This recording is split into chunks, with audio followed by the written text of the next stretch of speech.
I want to tell you something about this message today. You know, sermons are not the thing that our age is geared to listen to. And we all, struggle. We've got sensory overload, and we got gadgets in our pockets and all those things. And so it's very easy to lose attention, and your attention comes and goes. And you know that as a public speaker, and it's the burden is upon you to make sure that people are listening by doing a good job. Try to do that. But today I want to tell you, you really need to pay attention to this sermon. And the reason is, it's going to absolutely change many of your lives. And that's just the truth. There's some sermons that I feel that, I do my best. I pray and God gives me something and I feel good about delivering it. I try to be diligent about the messages about as much as anything I do. But there's some things that I think God has just poured through me. And I'm saying today is one of those. And I'm going to claim it as even a prophetic utterance. So there you go. That's pretty big, isn't it? But the deal about it, I mean, that opens me up, too, to the fact that, you get to say if it is or not. You don't have the luxury of ignoring it, but you do have the luxury of deciding whether God has spoken to you through it or not and what to do with it. And then it becomes your responsibility. So this sermon, it's kind of a weird sermon. It's a story, kind of a personal story. But I think that you'll see as we go along why that it's important for you. 2 years ago, I preached a sermon on the parable of the talents, which is found in Matthew chapter 25. It's a story of a man who left his estate in the care of 3 employees. The first he entrusted with 5 talents of silver. The second he entrusted with 2 talents of silver. And the third man he entrusted with 1 talent of silver. The owner of the estate gave each employee the level of responsibility that he thought he was capable of handling. And so when the owner returned from his journey, he discovered that the first 2 men had invested the money and made a healthy return. The third one, though, had hidden the silver in the ground because he was fearful of losing that silver talent that the owner had entrusted in his care. And so at the return of the owner, he praised the first 2 men and thanked them for taking a risk and putting his money into circulation. However, he rebuked the third man for fear and sloth that kept him from taking a risk that would probably have made a return. And the Lord's point is obvious, I think, that our spiritual journey does not progress when we get paralyzed by fear and sloth. And so as it turns out, God is not nearly as concerned with the possibility that we might make a mistake as he is with the possibility we may end up not really living. For if we fail to thrive because we are consumed with fear of sinning, we may end up committing the greatest sin of all, and that is failing to engage our lives. Failing to engage our life becomes the most serious sin against our Creator. And this implies that it's not lust or greed or hatred that has the greatest potential of destroying our lives. What has the potential of destroying our life, the most potential, is sloth. When we neglect to develop the potential of our lives, when we fail to engage our energy and ability for whatever reason, we bring upon ourselves God's disfavor and we fail to thrive as our Creator has designed for us to thrive. We can always ask for and receive God's forgiveness for our sin, but there's nothing God can offer us if we quit before we even begin.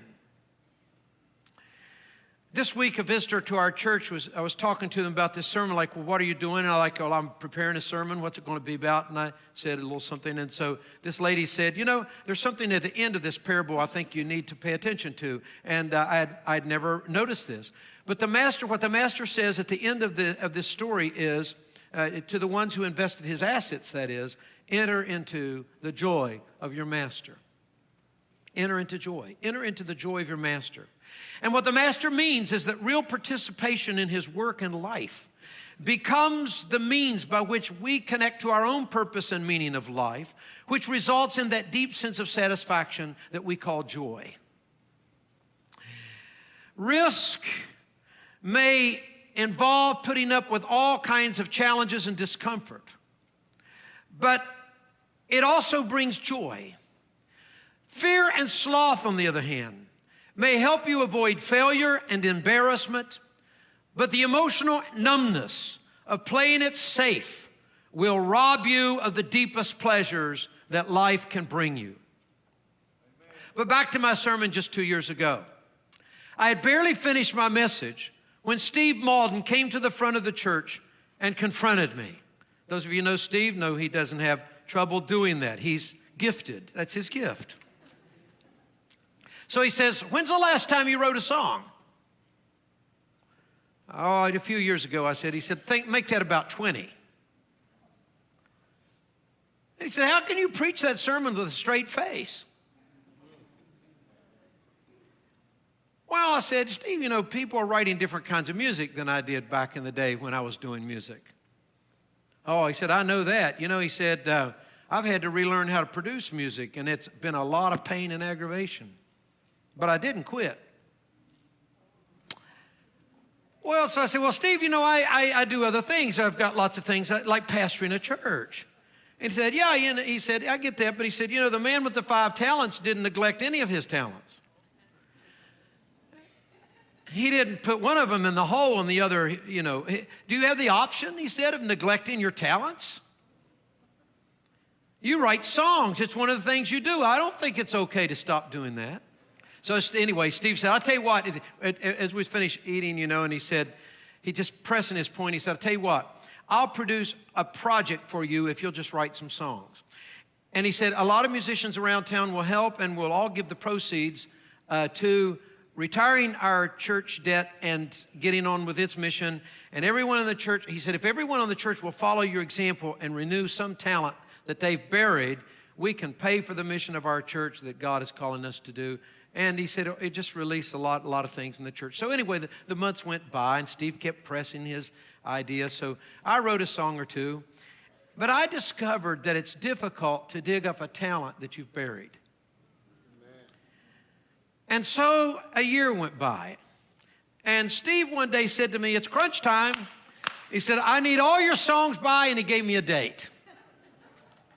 So I sent him a bunch of song titles. And so he said, "Oh, that's good. You know, that's great. I know we got the titles." And then the night before the deadline, Steve called and said, "I need your final song by 9 o'clock in the morning. I need lyrics and melody and everything in the morning, 9 o'clock. That's the end. I got to have it in the morning." But here's what happened. During the day, I got very, very busy, and I got home late that night, and everyone was in bed, and I couldn't fire up the keyboard. So I tapped out a rhythm with a pencil, and I wrote down every cliche I could remember from gospel songs about trains and salvation. Da, da, da, da, da, da, da, da, da. So I'm going to do a train song like from the 50s when I grew up. And I called the result Night Train to Glory, and I sent it to Steve before I went to bed. And I thought, I'll give him a melody we can work on, and I'll keep on having time to deal with it later. But that's how we prepared for the concert with some of Nashville's greatest musicians one Sunday night over a year ago. And now Steve had his recording. But every musician in Nashville knows this, that was just the beginning. There was still lots of work to do because producing a music project requires unbelievable amounts of work. Do you really know that the voices of the people you hear are not often that melodious or on pitch or rhythm as they turn out in these beautiful recordings? Does everybody know that? And that's why when they have these huge concerts and the people are up there singing, many times they're playing the tape and they got the person really low in the house because they can't really carry that tune. They're just really beautiful or exciting, and so they've got the energy, but the voice is like voodoo. That's what producers do in this town, which they may not like me revealing, but it's true. So the singers have to go in and tighten up their pitch and dictions, and the musicians have to redo portions of their work, and the producers have to set the various levels of sound and eliminate strange pops and squeaks and all that, particularly in a live album like we did. And Steve kept doing this, working through the weeks and months to get all this done between the projects that were actually making him a living. And along the way, many people stepped forward to help, and a lot of them are in the room today. Thank you so much. Including one very important person, which was the legendary Ron Huff. Ron is a legend in this town. Anybody that's ever done gospel music, those of you who do music, particularly other venues, country and rock and all, will know his son Dan. But Ron said he wanted to arrange another song for this project, and it was a song that hadn't been recorded yet. We hadn't recorded it. So that kind of slowed the project down. But when Word Music heard about that, they said if Ron is in on the project, they would help too. And so that meant we got orchestration and a men's choir. And then Steve had a heart attack. And when they say serious as a heart attack, that it's serious. Because now he has to eat asparagus. And his brother said the only green thing he ate before that was M&Ms.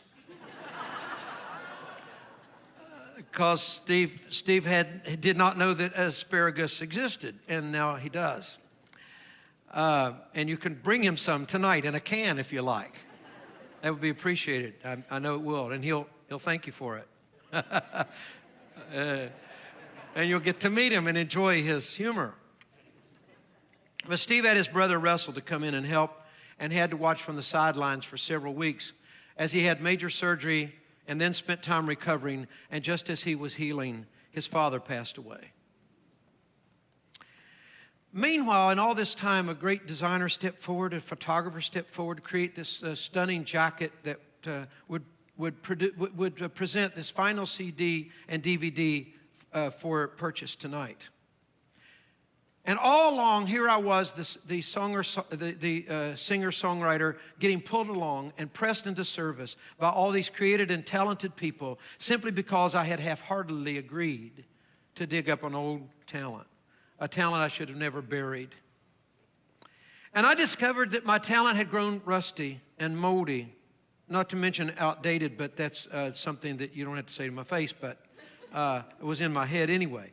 And I discovered that this small risk that I made to just try again brought me a new sense of life and delight, and I entered into the joy of my master by doing something that God had called and gifted me to do. When we accept a gift, we honor the giver, and when we refuse a gift or neglect a gift, we dishonor the giver. And when the giver in question is the creator of all that is visible and invisible, he has the capacity and the desire to bring all the resources of heaven and earth into play to help us put our talent into circulation. The talent God has given us will be blessed. It will be multiplied if only we will stop hoarding and hiding and neglecting our gifts and our talents. The moment we stop acting like that fearful man with the one talent, we will enter into the joy of our master. Because as it turns out, our Lord is delighted when we participate with him in the renewal and the sustaining of his creation.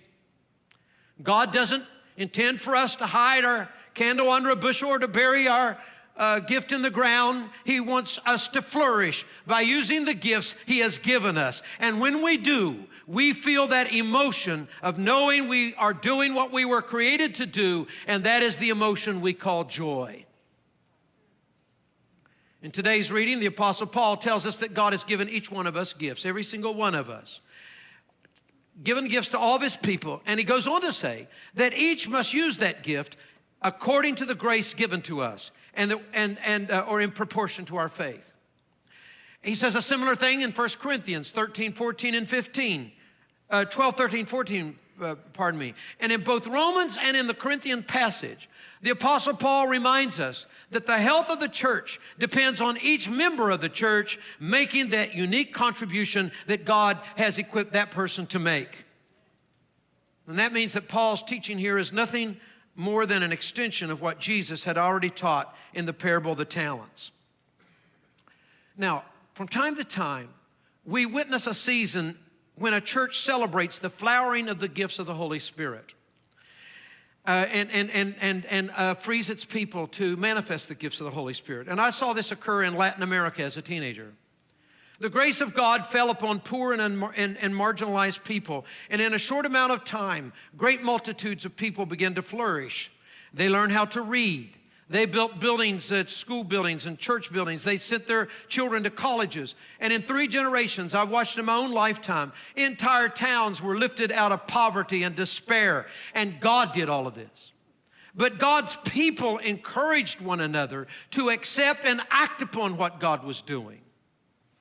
You see, communities develop cultures, and those cultures have a lot to do with how the people in those communities actually function.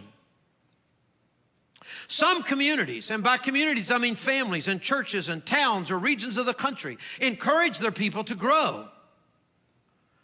Some communities discourage people's growth because some communities are fear-based.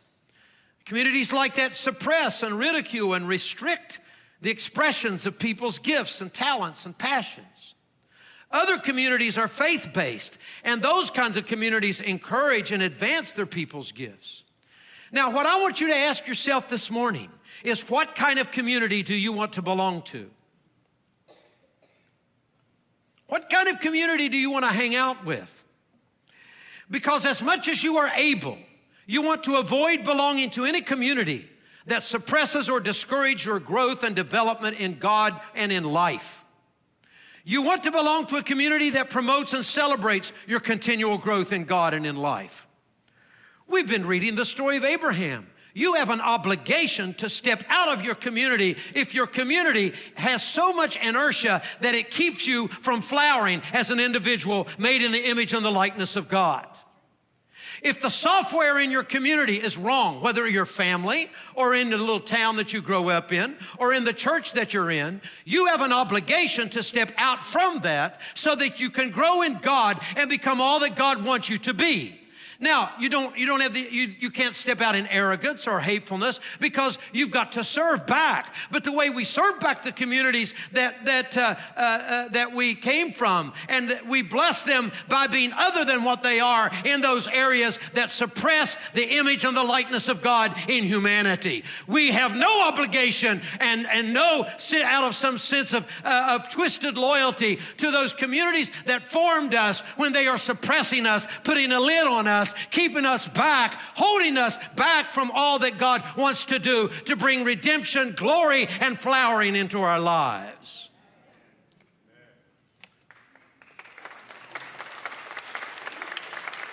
We get these kind of really loyalties to a place, and we should be thankful and we should be loyal. But if there's areas to where we need to grow beyond the communities we grew up in, we must do that. We have an obligation to do that, and sometimes that requires some sense of separation and a connection with others as we do that are better equipped. As much as you're able, you see, you want to be able to do that. A few years ago, I wrote a book called Let the River Run, and it was mostly for the members of our church. I wanted us to remember what occurred here 25 years ago, to remember what it feels like when a church releases its people, when it turns away from fear and control and encourages its people to flower. And if I could force you to read that book at the point of a gun, I would do it. Except I don't have a gun, but I have a crossbow. If you'll wait while I arm it.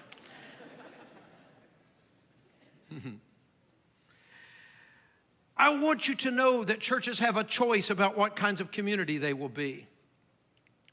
They can decide to be a community that teaches people to be paranoid about the world around them, a community that tells its people to bury themselves in the ground, or they can do what's required to be a community that teaches its people to risk, release, and rejoice in God's life expressed through us.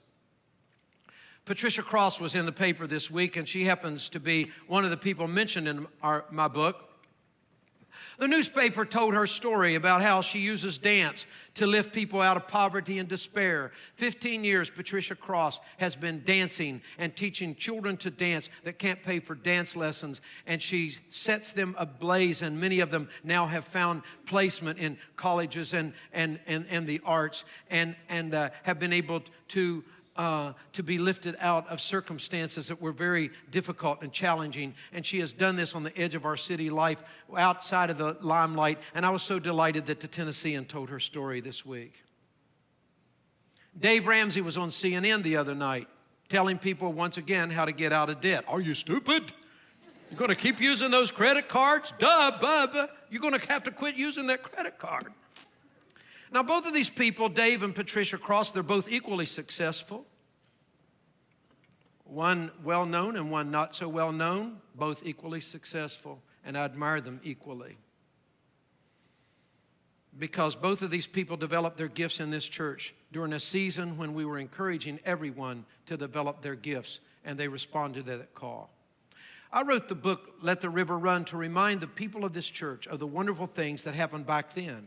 Back at the time when God's people were feeling free to risk insecurity, embarrassment, and momentary discomfort in order to express their gifts and enter into God's joy for them. Like most churches, Christ Church has experienced both seasons of control and seasons of grace. And I can tell you, seasons of grace are a lot more fun. During our church's season of grace, I wrote music. I finished my first master's degree. I broadened my horizons. I wrote music. I left behind some of my old anxieties. And then another season came. And in that season, I experienced some real setbacks, and I became discouraged. And during that season, I stopped writing music. I stopped even playing much music. Sold my piano, as a matter of fact. I did other things that were wonderful, and I grew other parts of my life, my academic life and so forth, and I appreciate that. But my music I put down in a hole. And as a result, a significant part of my being didn't get expressed as it should, and that meant it became difficult for me to experience joy, at least at the level my Heavenly Father wants me to experience it. And so it was, after many years of neglect, Steve Malden had an idea that if I were to write music again and record it, it might encourage you to dig up your own hidden gifts. And Steve thought that if I could challenge you to offer the first fruits of this renewed gift to this community, we might be able to retire our debt. And more importantly, you might discover that those old gifts still have a power to grow and keep developing and feed you. And if many of us were to experience that together, our church could find its way back to becoming that joyful community that helps people discover, develop, and release the dreams that God has planted in each of us. And were that to happen, our whole church would enter into joy.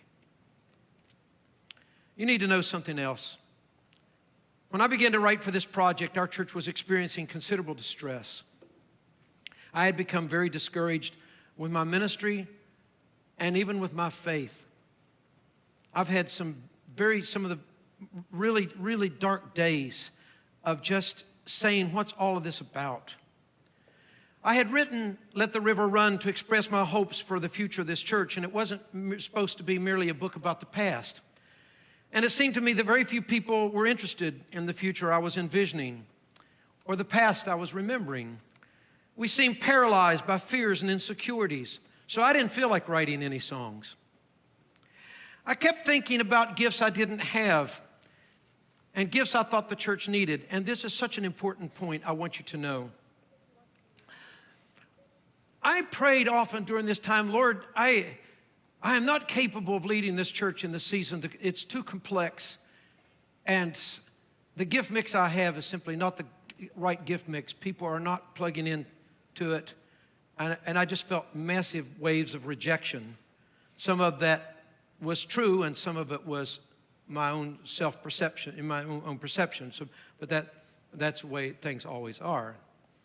And so I said, God, we need somebody here that has gifts. And a lot of people were actually saying that to me, that our church needs a leader with a different kind of gift mix that can pull rabbits out of hats, in ways that I just simply can't. But I discovered something. I tried to enter into the kinds of gifts and leadership style and so forth that people thought that I was supposed to do. But here, it didn't occur to me during that time something that I think is awfully important for you to know. We cannot use gifts we do not have.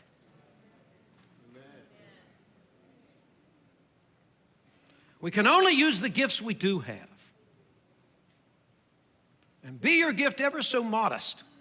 If God has called you on the stage at a particular time, that's the gift that is needed. Amen. And if all you have is a slingshot, history shows that can be fairly effective in changing the history of a nation. If you're not too ashamed to use a slingshot when everybody else has armors and swords.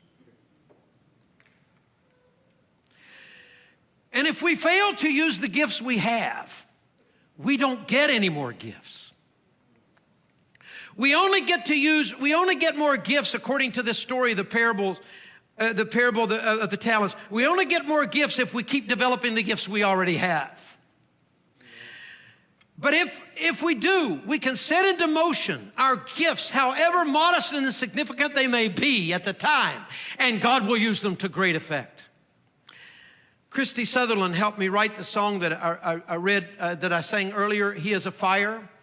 And it's a song about the Holy Spirit, and the lyrics tell the story of the conditions of God's people at Sinai. They had gotten so discouraged that they made a golden cow.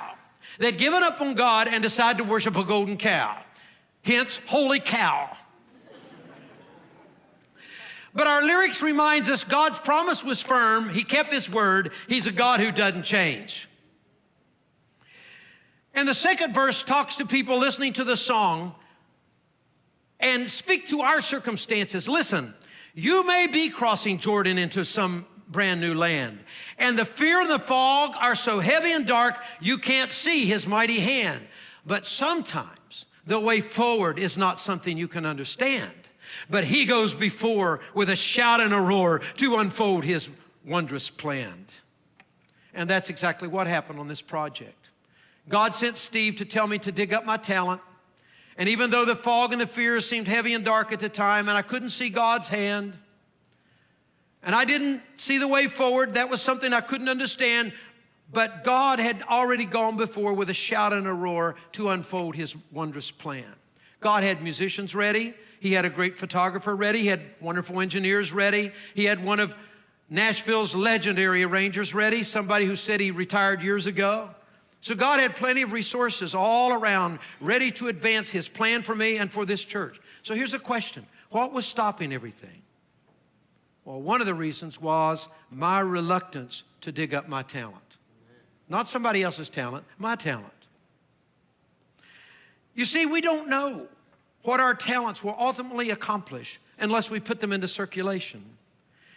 And if we're only willing to release our talents when we become certain that those talents will touch multitudes or make millions of dollars or cure cancer, we won't have enough courage to dig those talents up. So here's the question. Are we willing to use a modest talent that may bless only a few people? We've got to be willing to do that, because if our modest talent that only touches a few people, what happens if one of those people turn out to have great talents that bless many, and they're inspired by our talent and they go on to bless many, many people? That means that the release of your modest talent may set into motion a later release of huge talent, but that hiding your talent may prohibit an entire chain reaction of enormous consequences of withholding blessing to millions of people. And then the question is, what are you waiting for? This week, our newspaper, and I'll be coming to close in a moment, our newspaper talked about another Christ Church member by the name of Sophia Crawford. And our newspaper endorsed her to continue her work in our city as a good judge. And I was really proud of her. I know her election's coming up and she must be nervous, but God has his hand on her, and he'll do what's best for her in our city as we make our selection known at the polls. But the important thing is that she's prepared herself to improve herself and serve the Lord and his people, and is now willing to risk and release her gifts and experience. And that's what every single one of us are called to do. It doesn't feel good standing for election. I've stood for election a couple times in churches. And that does, it's nerve-wracking, and it feels like judgment. Or you put out songs, and what if people like them or don't like them, and all that. But there's a commonality, you see. We've got to risk. We've got to put it out there. Our choir in just a moment is going to sing a song called Here in This House, There's a Blessing. It's a prophetic song. It's a musical statement that we intend our church to embrace a culture of risk and release. It assumes that God has called our church to be an artistic community, an entrepreneurial community, that God has called our church to be a healing community. And that means it doesn't function well when we move toward a culture of fear or control. This church functions well when we demonstrate trust in the power and the work of the Holy Spirit among the people. And that's what Steve Malden assumed when he pushed me to write some music. And you need to know something like this. And I've spent a lot of time now in ministry in my entire adult life, and I have worked on trying to fit myself in the mold that people expect for a pastor to be. And so, I dress how appropriately, like you think. This is clerical dress in the South and is required. It's not really the most thing I enjoy, but I do it. I'm not mad about it. I just do it. And I've worn other clerical dress that I like better, but many of you don't, so I don't get to do that. That's okay too. But in our dress, and we all have to make certain sacrifices in the community that we're in, but if we keep chopping off every part that we are, and finally we keep pushing ourselves to be something we are not, and we have to hide parts of ourselves to be accepted. And sometimes, it can be some addiction you have to hide. We talk about that a lot here so that you can be accepted. Sometimes it's even assets that you have to hide. There's a lot of communities, Christian communities, where it's not okay to be an academic. You have to put up with all kinds of teasing and harshness, sometimes in outright rejection from people. And I've put up with that in ministry and, heard it a lot, and it really gets tiring, and our church is worthy of more than that. We need to stop that business. This church needs to welcome all gifts from all walks of life of everybody God wishes to send here and allow them to be what God has created them to be and express what God has created them to express and take delight in the way that they do things and leave them alone.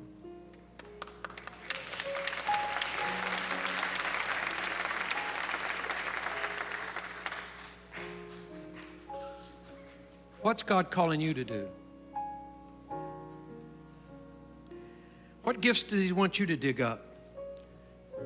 Most of you have a little card in your hand, and I want you to look at that card just a moment. It's not a fundraiser. That's usually what in the church. Look at the little card in your hand. I see that hand. There's $1 million back there. Where is that? Where'd that hand go? No, that's not what it's about. What I want you to do is write down some talent that you're asking God to release in your life. Maybe something that you had some modest success in some time back and you've put it away. And you're promising that if He will help you use this gift in some way to bless this congregation, you will use it to bless this congregation and bless our church to be a place of flourishing and creativity and freedom. In other words, if God gives you a new song, you'll release that song to bless the church. If God gives you a business idea, you will share some of the fruit of that idea that comes to you with this congregation. Because you're opening your heart and mind this morning to renew some gift and talent that will usher in a season of fruitfulness for you in the church. That's what Steve asked me to do 2 years ago. And he asked some musicians to work with me, and we've all donated our time and energy to get this project done. And we're going to start selling that project tonight, and all the proceeds will go to pushing forward the ministry of our church. But as a result, and this is the most important thing, probably our profits will be very modest. We'd have very little money in this project. So, I don't expect it to be a runaway bestseller and to be on Good Morning America. But who knows? You see, as a result of Steve's prodding, I've written some music again. And maybe I'll even write some music that will earn some money to help educate my grandkids. Wouldn't that be neat? Pay for my retirement. That'd be wonderful. And I'm sure you'd wish me well on that. Will you wish me well if one of them gets signed on to a movie and I make $1 million? I'll pay tithe. How about that? But if God blesses you with a great business because of the steps you take today, and for many years of the future, you're still reaping the benefits, we're going to rejoice with you. I'm not asking you to put yourself under obligation to put all your future profits to this church. What I'm asking you to do is to promise first fruits of some project that God lays on your heart today as a result of this message. Because as you prepare to listen to this song, think about it. We're going into Pentecost, the season of Pentecost, and that's a celebration of first fruits. It's the time when the first plants of the season begins to mature, and the people of ancient Israel brought their first fruit into God's house where they believed, because they believed that the first fruits represented small beginnings of a great harvest to come. And that's what we believe. We believe that if you start digging up your hidden talents, that God will use those talents to bring about transformation and joy in your life and bless all of us. That Pentecost is a call for us to risk, release, and rejoice in the goodness and the abundance of our Creator God, who has given everybody here gifts that we may flourish and rejoice in God. So as we're preparing for dismissal, listen to this song and ask God what He would have you to write on this card and make that covenant with Him. The old hidden gift gets dug up today.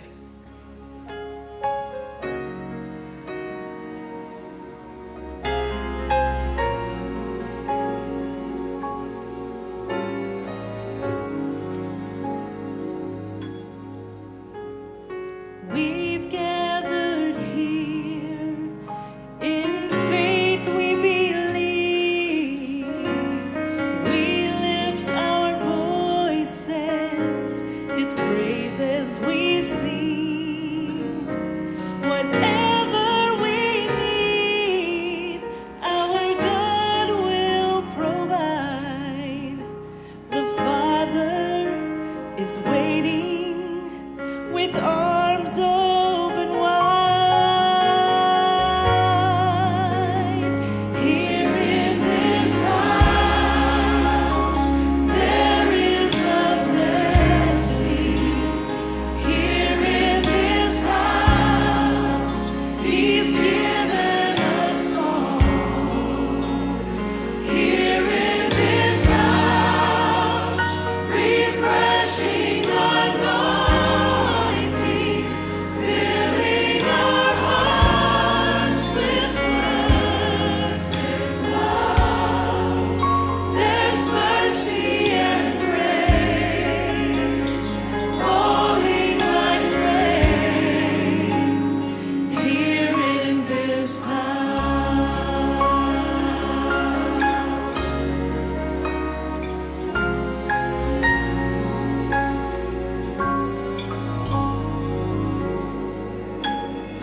Here in His presence, there is fullness of joy, peace like a river, flooding our souls. We see His glory surrounding this place. There's healing, forgiveness, mercy and grace.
you stand?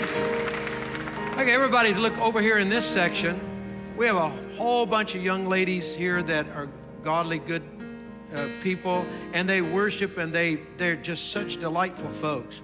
And they're here because many years ago, another lady that was younger than she is today was seized upon by the Holy Spirit to step out and do something great for God. And she went and talked to everybody she could about the idea she had. And Mercy Ministries was the result. And Sunday after Sunday, month after month, year after year, new waves of young ladies come into here and bless our church because of that ministry that began back then. These ideas have consequences. So I'm going to give the benediction, and benedictions, you know, are blessings, and they have to be received. How many ready to receive a blessing? I'm going to give you a blessing, and I want you to receive it. And here it is. Lord, prosper your people. Let the gifts that you planted deep within them flower. Send the rain and the latter rain to let them just burst into beauty and glory. And we'll do our best as a community to receive these gifts and celebrate them, whatever they are and whatever they look like. Lord, let that flowering begin today in the mighty name of Jesus. Let the blessings flow and let the people of God receive them in the name of Jesus. Hallelujah.